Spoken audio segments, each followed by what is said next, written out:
Hello, everybody. Welcome to the Science Cafe. So tonight we have a very interesting speaker, but first, as you guys know, I'm going to make announcements. And you got to listen to these, okay? Just a little bit. So first of all, don't forget, if you're a grad student or an undergrad, you could still apply for the Sigma Xi grants in aid. They're due next Wednesday, October 15th. So you have a little bit of time left if you haven't done it already. They're really short applications, so you might want to think about that to fund your research in the labs. The only other two announcements I have tonight are next week, next Wednesday, there'll be a cafe conversations with Lorene Geisy for, the title is Courtship and Cruelty. She's from English. And then on October 22nd, we'll have another Science Cafe, and that'll be Jason Tremblay from Mechanical Engineering and the Ohio Coal Center, and he's going to talk about coal and I think fracking. I don't remember the title right off the top of my head. Sorry, guys. So with that, we'll move to Brooke Hallowell. You ready? I'm ready. It's all yours. I'm ready. Thank you. Thank you. Thank you for being here. Are we okay with the sound? Except for the coffee sound. Is this mic working? Seems like it is. Maybe it's just not close enough to me. Any mic specialists? Is it okay now? Okay. Well, before we get started, I'd like to just acknowledge that we're here as part of a team from the Neurolinguistics Laboratory, and we have a couple of you can tell who they are because we dress alike. Almost every day we kind of coordinate. No, not really. Here are Laura Chapman, who's a PhD student, and Tori Schaub, who's an undergraduate student in communication sciences and disorders. Let's get this done. There you go. Okay. So we're here to talk about harnessing the power of the eyes to reveal something about people's cognitive and communicative abilities. And the reason that we want to harness the power of people's eyes to do that is because there's a lot we don't know about what's going on inside the mind of a person with a neurological disorder. So in our research laboratory, we're dedicated to research that is to help people with acquired neurogenic language disorders. So those are problems in the brain that occur in a person who's already acquired language and is functioning just fine with language. And then something changes in the brain. So what would be some examples of changes in the brain that would happen to an adult? A brain injury. Okay, so a traumatic brain injury, a fall or a gunshot wound or something hitting the head, car accident. Other things? Dementia or Alzheimer's disease. Alzheimer's is the most common form of dementia. And dementia is what? What is dementia? Okay, you lose your cognitive ability. So there's an actual change in the brain. In most cases, an atrophy in the brain. And there are lots of different forms of dementia with different kinds of changes in the brain. But that would be another example of something that would lead to a language problem amongst lots of other problems. Any others you can think of? Stroke. Stroke is the most common cause of a neurogenic language disorder. And because these acquired neurogenic language disorders tend to happen more in older people, we tend to also focus a lot more on older people. So there really, if this is an area that interests you, there are some great outreach opportunities for people interested in that. One, we have an Aging and Gerontological Education Society out at OU. So students who are interested in working with older adults with disabilities might be interested in that. We also have a respite program where we provide free respite care to adults with disabilities in the community. Okay, so let's talk first about why we would even what is the underlying problem for which later we're going to talk about eye tracking and how we can harness cognitive and linguistic abilities. Let's have a look at this fellow lying in bed. His eyes are closed. He's not moving. He's on a respirator. He cannot eat. He can't talk. And let's just say you walk in his room and you say something to him and he doesn't respond. What do you know about what he understood about in terms of what you said? Nothing. Great answer. Who said that? Do we have prizes for people who are so interactive today? Yes. Usually. Oh, great. Okay, great. Because we got some good interactors. All right, so if he doesn't do anything, we don't know anything. But you know what? That may seem obvious to you, but do you know it's not obvious to a lot of highly trained medical professionals? That when people don't respond the way they expect them to respond if they understand, then people often assume that they don't understand or that they're not taking in information. So that's a really central problem in people with neurological disorders. When a person has a brain injury, it typically impacts many areas of the brain at once. So even though we might see a lesion in some specific area of the brain, there are often consequences throughout the brain. Everything in the brain is vitally interconnected. There are some areas of the brain that we say are specialized for specific functions. That doesn't mean that everything related to that function is housed there, because in actuality there are networks throughout the brain that allow functioning. So for example, this area here is known as an area that's involved in auditory reception of language and interpretation of language when people are listening to language. And close by, it also includes areas for reading comprehension, so understanding written language. And over here are more the areas for language formulation and then actually converting ideas and concepts that we want to express into speech, right? More in the front part of the brain. I just want to mention that this image is created by a graphic arts major here at Ohio University. And I think we work a lot with across lots of different disciplines in the work that we do. And this is Taylor Reeves is the student who did this. You see you can find many illustrations in neuroscience books and in the popular press on specialized areas in the brain that are responsible for certain things. So if we were to talk with that man and wonder what he understands, the guy that we saw lying in bed, we might go to try to figure out neurologically what's going on, look at a CAT scan, MRI, and see where's the damage in his brain. And that might help us think a little bit more about whether he's potentially understanding something that we say. Okay, but a really important point is that people who don't respond well don't necessarily indicate something about whether they understand well.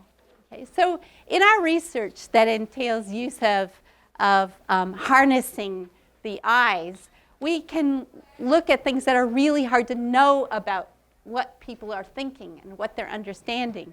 Understanding or language comprehension is one of the most vital aspects of communication and the quality of our everyday life and the way we connect with other people. So today we're going to especially talk about comprehension. But there are other things like memory and different aspects of memory and our ability to focus our attention, for example. There are many different kinds of things that we can't know about people without their doing something. And if they don't do those things, we have to deduce something based on other means. So how many of you have read this book or seen this movie, Diving Bell and the Butterfly? Some of you? Highly recommended if you haven't. This is about a fellow who had a brainstem level stroke, and so he had locked-in syndrome. Anybody know what locked-in syndrome is? Is that where you're functional inside but you can't communicate? That's where you're functional inside, but you can't communicate. That's a good way of putting it. So you can't move. They're completely paralyzed, right? So this is Jean-Claude Bobby. He was the editor of Elle magazine. All he had was a little bit of eye movement and eye blink. Nothing else in his body could move, right? But he was lucky in the sense that he was a very wealthy man and was diagnosed immediately and immediately provided all kinds of services to help him communicate. And he, in fact, wrote this book using his eyes to dictate letter by letter. That's different from Julia Tavolara, who wrote this book. Anybody read this? Look up for yes. This is another book that's dictated only through eye movement. In this case, this woman sat like that picture of the first man. She laid in a bed for 6 years in a hospital in New York, everybody treating her as if she were vegetative. Didn't even talk to her. She had a daughter, she had a husband, the husband divorced her, the daughter didn't come visit her, the nursing staff treated her like an object as they took care of her. Nobody even told her where she was or why she was there. They didn't have the television for her, they didn't place her by a window so she could see things, they didn't take her out. 6 years just lying there in a bed until somebody came along and noticed that there was something in her eyes that was indicating that she understood. And in fact, she then wrote this book and went on to have a much richer life. It's even as a paralyzed person. Okay? So that's basically why it's so vital to know what a person understands and how easy it is to misinterpret what a person understands and what they're taking in. It happens all the time. Right?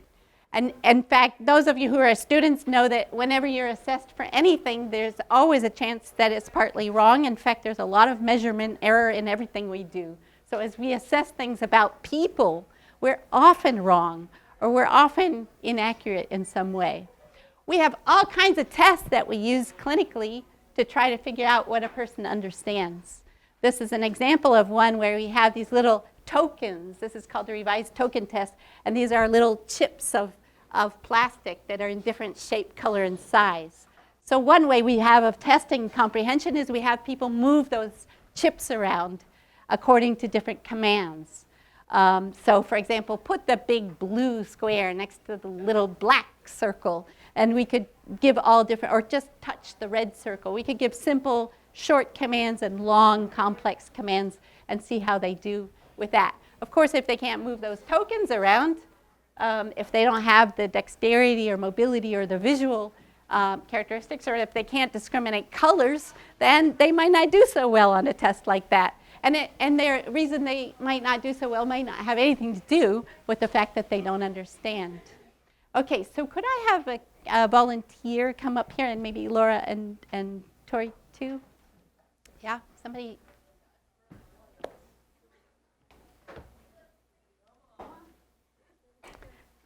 Promise it won't hurt.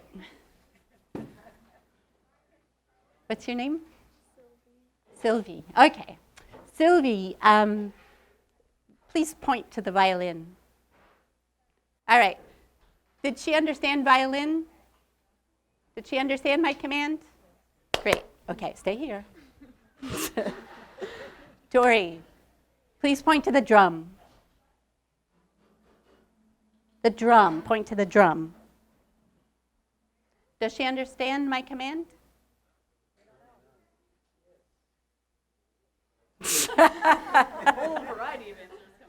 We get a yes, we get a no, and we get a maybe. We don't know, okay? Well, we know that she's a vibrant, competent, communicating college student, so we do know she understood. Or we have a good, strong feeling that she understood. But if we didn't know her, and she were just coming up there, we wouldn't know, okay? Laura, would you please point to the piano? Does she understand?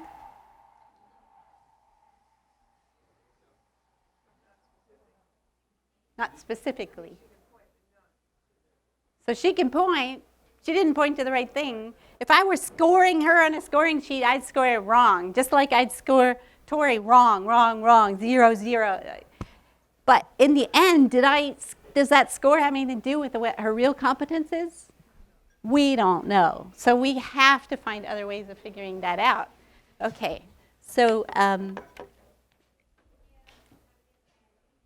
Here we have a watch, a lock, a flower, a comb, and a hammer. Real world. This is another thing that's done often clinically, right, in the hospital after a person has a stroke or a brain injury. Okay, will you pick up the comb? Great, great. Did she understand comb? Okay. Touch the flower. Did she understand flower? No idea. Touch a hammer.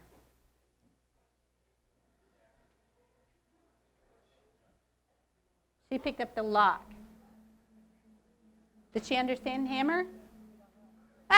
We don't know. Okay, so that's a big part of the problem. Thank you. Good job. Appreciate it. So let's look at, I want you to look at some real people who've had strokes. These first few videos that I'm just going to show you very brief clips of people, and I want you to just observe what they're going through. The first ones are people who have aphasia. Does anybody know what aphasia is? They can't talk. Actually, many people with aphasia can talk. It's not a speech problem, it's a language problem, but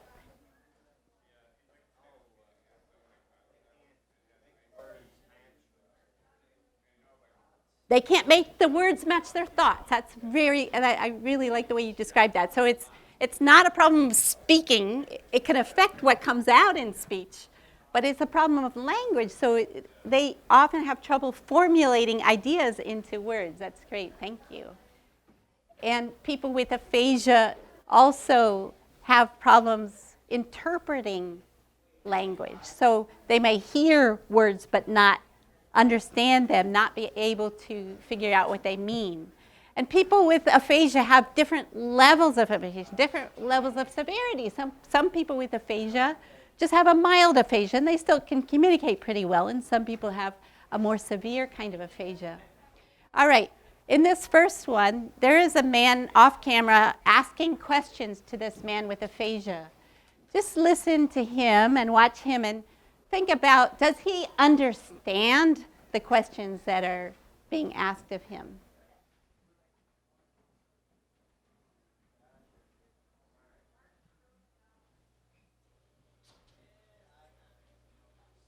No sound.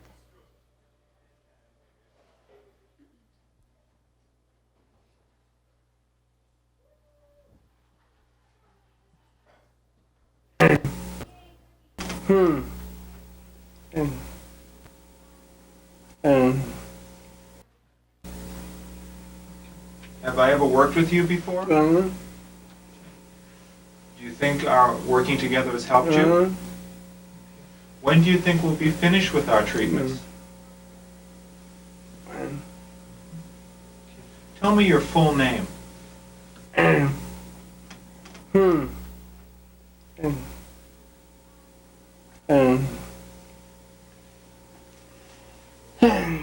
No. It gives you trouble to say your name. It's hard. Do you ever talk? No. Never say a word? Not since your stroke. How about understanding? Do you understand people when they talk to you? Do you write at all? No. A little bit? All right, is he understanding the questions? What makes you think, those of you who said yes, why do you think he understood the questions? Pardon? Body language?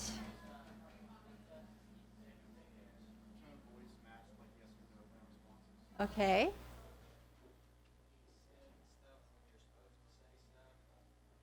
Yeah, so he was the right turn-taking kind of stuff. Were you going to say something? Body language. Okay.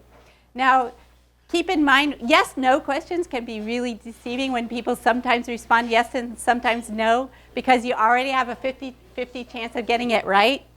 So that's something that's sometimes deceiving, is when people are responding like in a socially appropriate way and taking turns. That doesn't mean that they really understood. So that's an important thing to keep in mind. You already have a 50-50 chance of getting it right. So I'd say that his yes-no responses are not reliable, And that makes it even harder to know what he understands. And the fact that he also has a speech problem, right? He doesn't just have a language problem, he also has a speech problem. So he's having a hard time generating words. So even if he does have concepts to generate, we're not necessarily understanding. Very frustrating, not only for this man, but for people who care about him and live with him. If we don't know what a person understands, we don't know how to talk to them, we don't know how to socialize with them, we don't know what decision making they should be involved in. Sometimes it can impact whether a person gets to live at home or not. It has a tremendous impact on just about every aspect of how that person's life. Why don't you take a look at this one and see what you think? And you got some speech therapy there for a little while. That's the first one. We went over to that girl over at Health Park. Oh, she wasn't. I didn't think much of her. I didn't think much of her. I thought you talked about, we wound there going up to an ideal. We went to Earl girl lady. Did you ever tell her about going to the 11 girl grade? I went out there, the layers, I think, was fixing, turn me for Lucy, that I'm loose for dead. And this guy allowed it, said he could do it, and he put me with one kind of fabulous. You know what you want in there? We want the 73 brothers, and they give them to you. Three. You ever hear of that? I'm not sure what we're after here, Miss Rayleigh. Well, I was. It was the same thing. Wasn't it a quote you was in? If you tell me that, I'm going to leave her. What did he put it to me? Who are you talking about? About 4, gave him for $5 for it. You talking about where we went to speech therapy first? Okay, so there's a person who has no trouble talking, right? He can talk. He's a great talker. He loves to talk. And he has a lot of trouble understanding. And he is such a social talker and he's also not bothered so much by his aphasia, right? Some people with aphasia are tormented by it. Some people with even a really mild aphasia are tormented by it. And some people with a more severe aphasia, like this fellow, just gets along much better. So there's such variation there. Still, we have the problem of even with his speaking so much, we still have trouble knowing what he understands because he doesn't respond appropriately. It's more like what Laura was doing. Well, there's some response, but it's not an appropriate response. And we might mark him wrong on a test if we're trying to test his comprehension, but we don't really know. Is he aware that he's not responding appropriately or correctly? And the thing is that he's aware that he has a condition. He knows he has aphasia. But people with this type of aphasia, it's actually caused by a lesion in the temporal lobe. It's one of those more posterior lesions if we looked on the brain map. It's a classic form of aphasia that we call Wernicke's aphasia. And one of the symptoms there is a lack of awareness. And one of the things they would work with him on in rehabilitation is to improve his awareness so that he can start self-correcting there. That's a really tough thing to work with. So there are as we said, there are other types of neurogenic language disorders. One of them, a class of language disorders that are influenced by dementia. Okay, one thing we might do to see if a person understands. We talked about giving commands, pointing to objects, answering questions and see if they answer correctly. Another thing we might do is tell a story and then have that person tell the story back to us.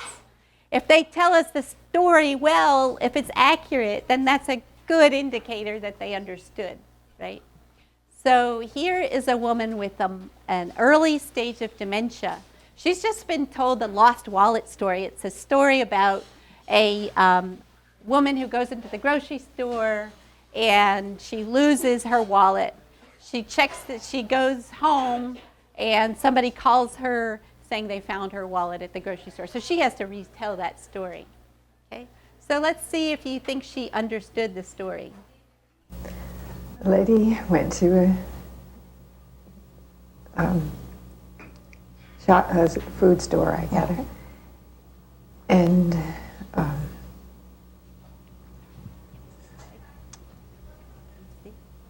when she went to pay for her food, the money fell on the floor, and someone, a little girl, came and picked it up and gave it to her. Okay. Did she understand the story, do you think? No? What makes you think she didn't understand it?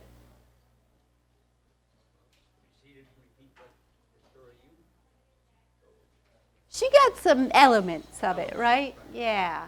And in this case, the reason that she had trouble retelling it wasn't because of her first not understanding the words, but it's because she couldn't remember, right? So it's a really different reason for not being able to respond correctly. It's not a comprehension problem per se, it's a memory problem. And if we saw somebody with an even more severe form of dementia, Lady, we might see even worse. So I don't believe I can do that one. he's trying to retell the story now. Just tell as much as you can. So the only thing I know of it is to get back and then up to turn to another thing. That's the only way. That's the only way that I can do it right now. I'm. Does he understand the story? He might have understood it when she was telling it. Now does he know it? No. So, but isn't his speech great? Right? I mean, it's amazing how different people have different combinations of strengths and weaknesses after problems in the brain, right? Everybody's their own case. There's hardly ever a time when you see two people with the same symptoms. So it's really important to go in depth with each individual and try to figure out what are their strengths and weaknesses.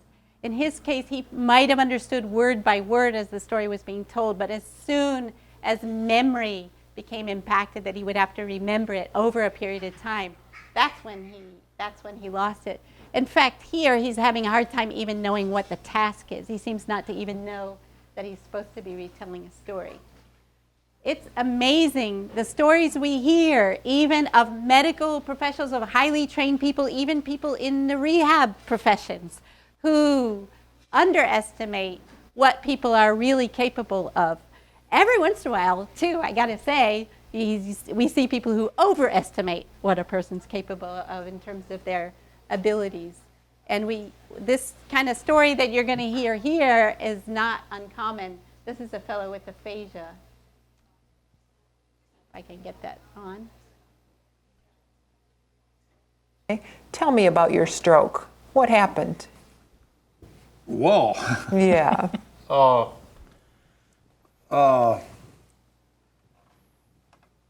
Sick.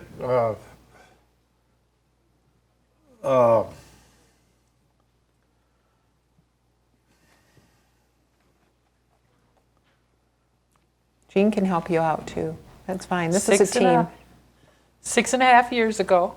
6.5 years. Do you remember what the two neurologists said? What?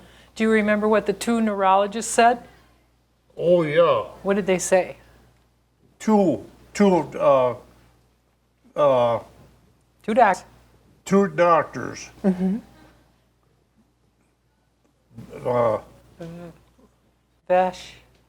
Vegetable. Yeah. That you'd be a vegetable. Vegetable for life. That's what they told us. Yep. Look at you. What? What a cute vegetable you are.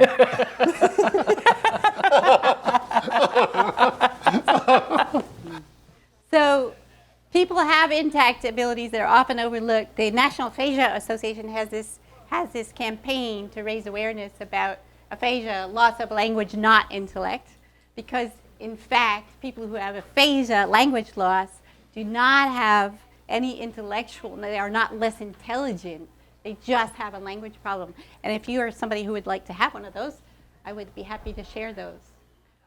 Okay, so what about the eyes tracking? What is it about the eyes that we want to harness? Well, one thing that's really amazing in people who have any kind of neurological disorder, it might be a neurodegenerative disorder like ALS, or it might be a stroke or traumatic brain injury or dementia.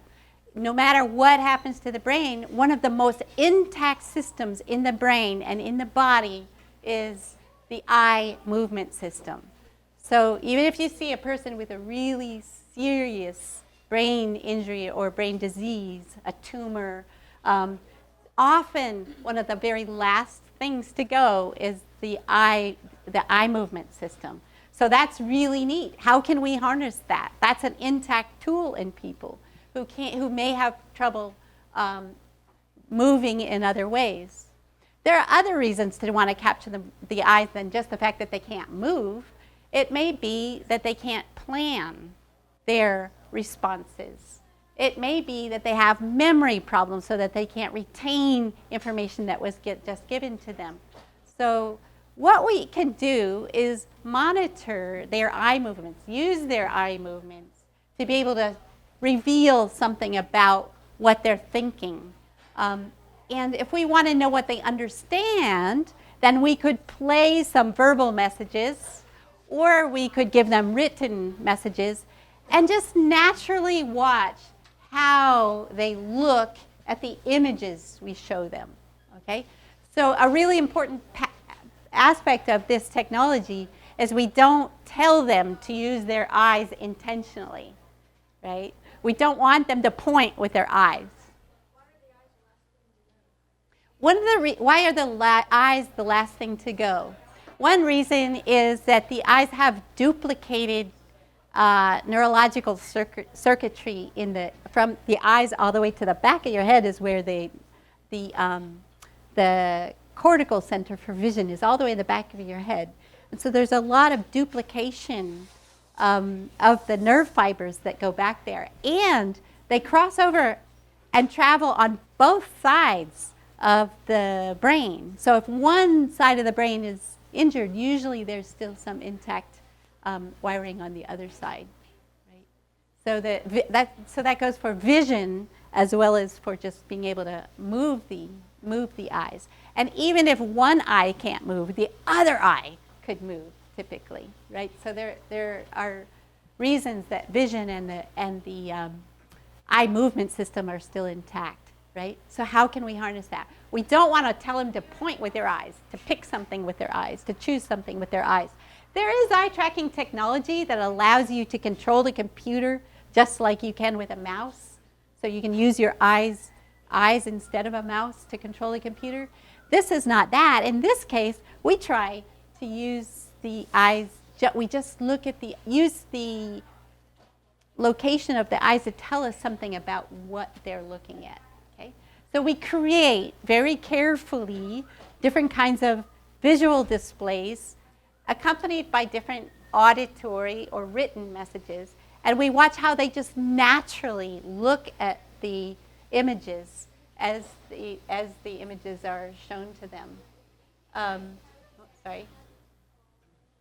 So in this case, there's an eye tracking system right under the computer monitor here. It's hidden inside this case, so it doesn't look extremely threatening. This is an eye follower, it's made by a company that we partner with in our lab, LC Technologies. And what he's doing is he's just looking naturally at the screen. He's not trying to do anything. He's just being played different messages as he's watching. There are two cameras here, one shining on each of his eyes. There are systems also that just shine on one eye. There's a light that's being pointed at each of his eyes. It's a near infrared light, and he can't see it, right? So if you were to look at somebody's eye, in fact, you could try it just now. Just look at the eyes of somebody next to you as they look up toward a light, and you can see that there's some points of reflection on it. If somebody's just looking at a light, you can see there's a reflection on the light. And the light reflects especially on two places, one on the pupil and one right outside the pupil on the cornea. And so these are called pupil-centered corneal reflection, pupil-centered corneal reflection. So what happens is these cameras record the reflection of the eye, the light coming from the eyes. Anytime you know 2 points in space, this is why I said you're going to have physics today anyway. If you have 2 points in space and you know the location of a third area, you can do a vector calculation and know where the eye is fixated. And that's what the software does in a system like this. So that as he's looking at these images, at any given moment, we know exactly which ones his eyes are fixated on. There's a lot of analysis we have to do around that. It's not just a matter of recording where his eyes are located, but basically that is the way the technology works. And what we've developed here at OU is a lot of the protocol with the kinds of verbal stimuli and the kinds of images that work to capture a comprehension response even when a person's not trying to show anything about their comprehension ability. This is what we call our eye tracking comprehension assessment system. And this woman is watching, she's looking at images. You can see there are lots of different kinds of images we use in testing. She's got headphones in this case, and she's just listening and watching there. Again, not told to do anything. We just say, look at the pictures and do anything that comes naturally to you. Over here, we can watch where she's looking at any given point. So we can monitor images of her eyes to make sure that they're being captured well by the cameras. And over here, we can watch a cursor moving around. We can see exactly what she's looking at in real time as she's looking at it. We're also recording those data and doing a lot of post-processing on that basic data of her eye movements. And here you just see it from another angle. You have the clinician here watching this display, and the patient over here watching looking at the images and listening to the sounds. Okay? This would be an example of one of the images that might be seen. And so an example they might hear is the little green circle is to the left of the big red square.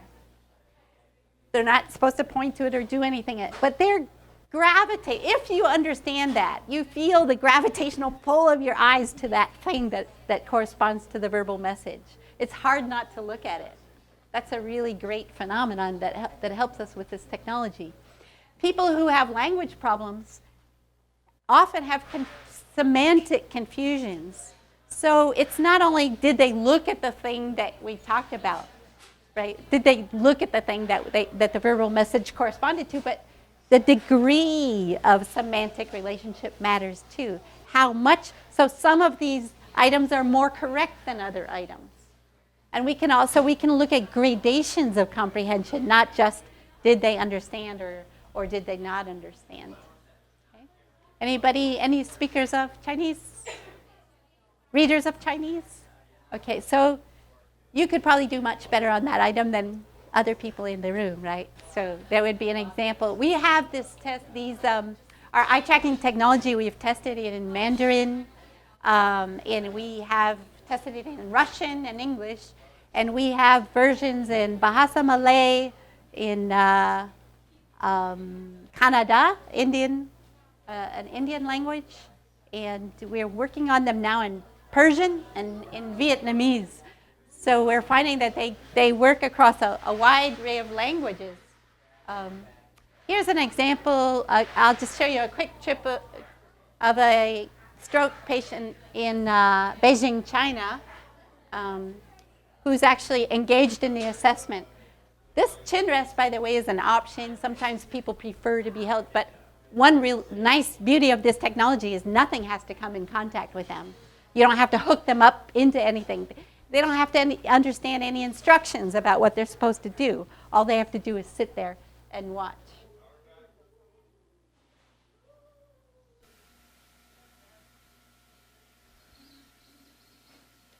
大红方形，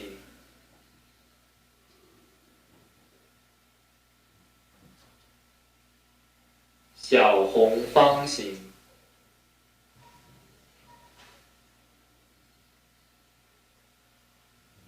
绿方形和黑方形。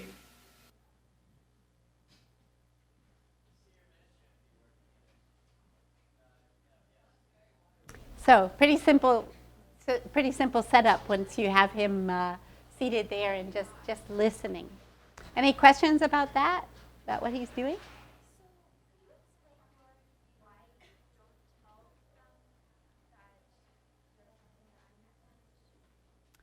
Yeah. Can you come here? Do you mind? She said, can we explain why it's important not to instruct him to answer with his eyes, okay? So some people with neurological problems have problems with intentional responding.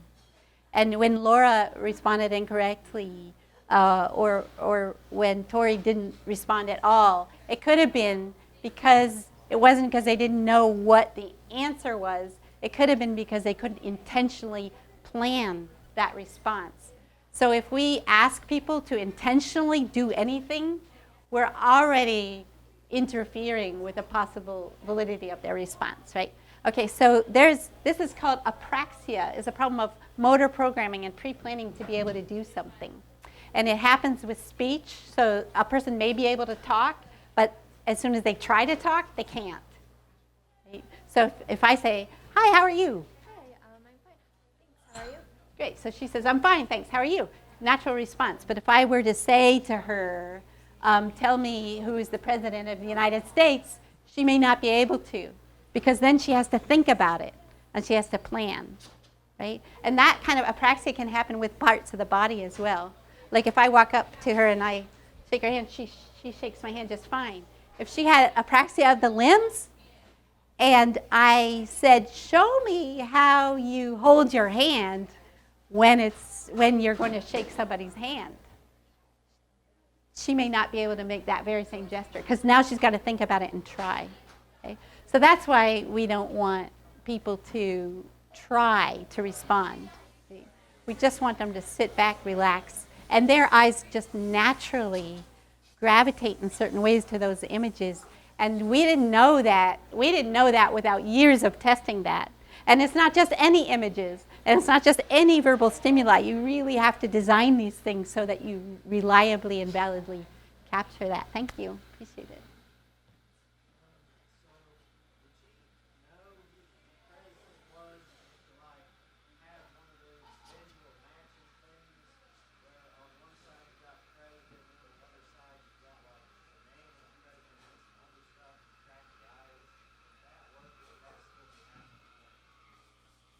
If we wanted to, if she couldn't move, if she were paralyzed and she couldn't move and we wanted to know if she knew who the president was, then we could use her eyes, but then she's intentionally communicating with her eyes. It's a very different kind of application than this.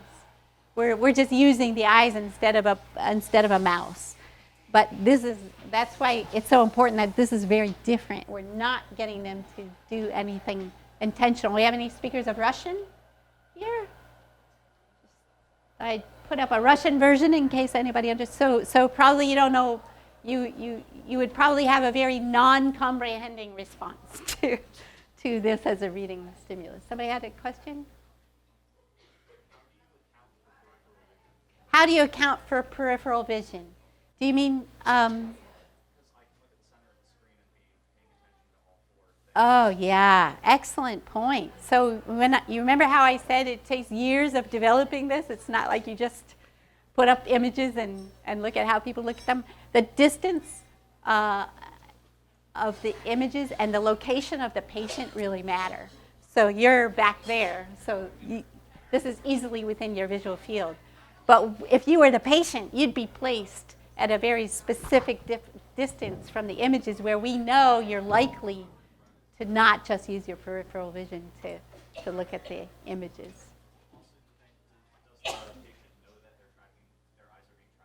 Does the patient know that their eyes are being tracked? We do tell them that their eyes are being tracked because we don't like to withhold any information from patients, right? But we don't. We go out of our way to get them to just act naturally, not trying to do something. Would it not then be easy to extrapolate what the test was, knowing what information you're taking in from their response? If you give me a set of 4 images and then you give me some other stimulus like language, and you tell me that my eyes are being tracked, I know that you're only looking at what I'm looking at, so I know that somehow you're interpreting where I'm looking as being responsive to the question. So are we setting people up to be biased to look at things that, yeah, I think that would be the case maybe for you, but imagine yourself with a serious brain injury, right? Imagine if you didn't know to do that. Imagine if you couldn't understand any instructions. Right? Yes. And you will do, what we're interested in is what you do naturally, not because you try, not because of what you're trying to do. We've actually had an interesting experiment done by Maria Moriel, who's one of our PhD students, where she looked at automaticity of the comprehension response. And there we instructed people, don't look at the image that corresponds to what you hear. When you hear the words, don't look at it. And you know what? People couldn't do it. They couldn't. They actually, they reliably, it's not the same kind of response as we see in our typical comprehension testing, but we still always got an immediate response suggesting comprehension before they, in other words, they looked at it differently before they decided not to look at it. Because language is so vital to who we are as humans and so central to how we operate. When we hear words, we can't help but understand them. Have you ever heard of the cereal box phenomenon? Anybody? The cereal box phenomenon, that's when you're sitting at the breakfast table and that cereal box is in front of you, you have to read it. And you've read it hundreds of times, but still you read it. It's because we can't resist language. If we understand it, it's there and we can't resist it. So we can actually harness that using that phenomenon using eye tracking. And people can do all sorts of things to try to get around it. Sure, if you would want to be one of our participants and you would want to screw up the results, you could try to do something different. But even then, we'd probably still get a comprehension response out of you.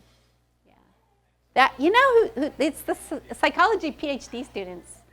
They often are wanting to try to do something unusual in our studies. Other questions? What are your questions? What's your N number basically? Like how many do you have to do before it becomes statistically significant? And the other thing is that when you're looking at data, like what are your bins? I mean, do you look at the same person over and over again using these tests and track them by time, or do you have people who have displayed aphasia at certain levels and then you track them as one bin and then another one? So I'm just curious about how your data is sort of organized. How many people we test? Yeah, and some of that relates to how many people we can test and how much funding we have.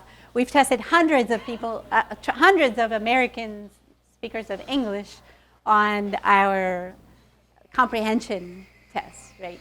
And we've tested many people without any brain injury. So we test people of varying age. So we stratify. I think that's what you mean by bins, is like categories of people. Yeah, so we'll see people of different ages. Of course, we want to make sure we get in all of the age range of adults who could have these different types of neurological impairments. And we see people who have different kinds of injury. We've by far the most, so far, specialized in stroke. So we've seen mostly stroke patients. We've also seen people with traumatic brain injury. And we'll be looking into dementia next. We've accidentally seen people with dementia because we recruit them for having a stroke, and some people with a stroke also have dementia, right? So but our next set of experiments will be focused on dementia because we're hearing from caregivers how frustrating it is not to know. A lot of people with dementia have trouble expressing what it is they know and understand, and it does really impact the quality of relationships. So hard to know, and it would be really useful if there were more indicators. So unfortunately, as in all of the sciences, a lot of how many people we get for any particular thing relates to funding, right? So we pay for our participants, and for those we do in other countries, of course, that's more expensive. So for example, when we did the Mandarin Chinese study in China, we were able to get only about, I think we have about 18 people, and we would have liked more.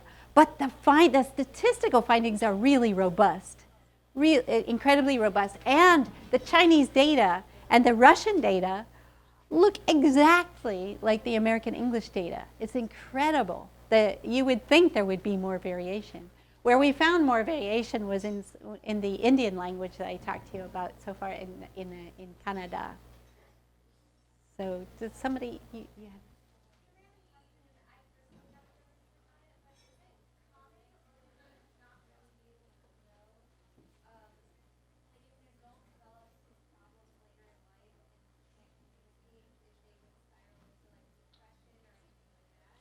Yeah, excellent question. If a person doesn't communicate well or has this trouble being understood or being appreciated for what they still have intact, would that spiral down into depression? Absolutely, and that's, I think, what gives us a lot of sense of mission in this work. This is interesting laboratory-based work, but it's also really compelling clinically oriented work. So we really want to translate what's going on with our scientific research and use it to help people for that very reason. Because after a brain injury or stroke, people's lives change. They really do, and so do the lives of everybody who cares about them. And there's a lot of potential for people to regain abilities and functions after a stroke or brain injury or a tumor or some kind of brain surgery. But it often leaves them different. And it's so vital that we do everything possible to empower them with the best of their abilities. We find gold in people, we really do. We find strengths that nobody knew they had. And if we can find those, we can really find more meaningful ways for them to be engaged. I mentioned to you our graphic artist, Taylor Reeves, and this is his rendition of this notion of the rising phoenix coming up from the damaged brain, the idea that there's a recreation, there's new hope in that. And if we can find more strengths in people, we can help to grasp another way of looking at it. So you're saying the primary goal of the research is to help people communicate? The primary goal of our research is to help people communicate. I'd say in terms of expressing, no. In terms of being understood, in terms of our appreciating what they're really capable of and knowing what information they're taking in, yeah. That's. Do you think it might lead to the development of a system that might help communicate, maybe like how people like Stephen Hawking will communicate? Oh, could this help us develop technology to help people communicate like Stephen Hawking uses? So he uses an augmentative communication device. Do you all seen Stephen Hawking? So he can use a communication device which speaks for him, and that is a very different use of technology, a different function. That's to make him be able to communicate overtly. The same technology can underlie both of those. So there are eye-tracking driven communication devices, where you can just use the eyes to communicate. It's actually amazing. If you've seen a person with ALS who's completely paralyzed from a degenerative condition, often the last thing they have left is their eye movements. And some of them can, I worked with a fellow who could still run his company, investment company, using his eyes. He was on a respirator in a wheelchair, and he could still manage all sorts of things. He could manage people's investments. He could email. He can control computer. Anything you can control with a computer, you can control with your eyes. So the lights, the television, he could make a lot of things happen. And that is not what we do, but it's similar technology. And I think the more there's use across areas and the more we work together across disciplines in developing that technology, the more beneficial it is to both sides. Yeah. Thank you. Are there any other questions? Just sort of a segue from that. I mean, so you're looking at people and you're trying to sort of establish whether or not they still have a connection with the world, right? Do you think that there's any way to apply this technology, or maybe even get some of the data to like look at the other side, look at people who are disconnected like from the world in the context of like sociopathic behavior or ADD or something like that, to diagnose sort of a you know, lack of empathy or something like that? Yeah. We're trying to find people that have a connection that hasn't been discovered. We're trying to find it. Can we also work people with whom there's a disconnection, like people with ADD and sociopathic behavior? Yeah. Yeah, great question. The eye tracking technology is used for so many really interesting applications. So there are some great things going on with ADHD. In fact, we have a study happening now with kids who have ADHD in the psychology department. And the idea is to look at how they appreciate emotion and whether they appreciate emotion. So very simple, different use of the same technology. Yeah. And eye tracking is applied to see whether people have lied or not. It's applied to see if people have seen something before. You can compare, there are studies of novice versus expert chess playing and piloting of airplanes, and there are expert versus novice radiographers and how they look at x-rays. Eye tracking tells you a lot about that. A lot of corporations incorporate eye tracking into marketing analysis. Like for Xerox has a whole eye tracking office or contingent lab to look at how people use devices and where the buttons should be and whether there should be words versus icons on different buttons or parts of the display.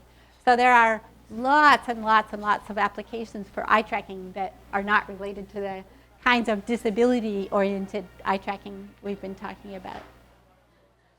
With that, I'll thank you very much. It was a wonderful presentation. Thank you. And thank you.